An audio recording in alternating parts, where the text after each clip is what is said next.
Cinema প্রেমীদের সুখবর দিলেন ঢালিউড সুপারস্টার শাকিব খান। আসন্ন কোরবানির ঈদে মুক্তি পাচ্ছেন রায়হান রাফির পরিচালিত সিনেমা তাণ্ডব।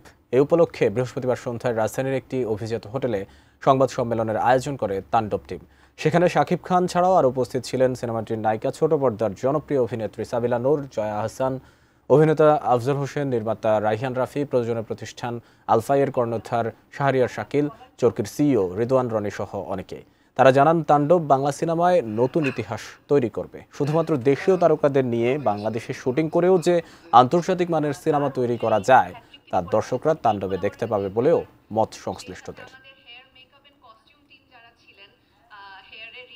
এই ছবিটা আসলে আমরা অনেক কিছু রিভিল করিনি আপনাদেরকে, আমরা কি বলতে চেয়েছি, কি গল্প, বাট এতটুকু বলবো যে এই ছবিটা বাংলাদেশে কমার্শিয়াল সিনেমাকে, কমার্শিয়াল গল্প বলার ধরনকে, কমার্শিয়াল স্টাইলকে একটু হইলেও চেঞ্জ করবে। শুধুমাত্র স্টাইলিংয়ে না, স্টাইলিং এবং স্টোরি টেলিংয়ে এটা অনেক চেঞ্জ করবে।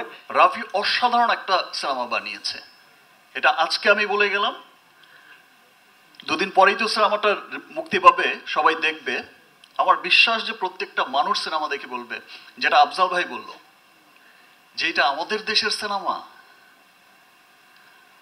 খুব আনন্দ নিয়ে, খুব প্রাউড করেই বলবে যে এটা আমাদের সিনেমা।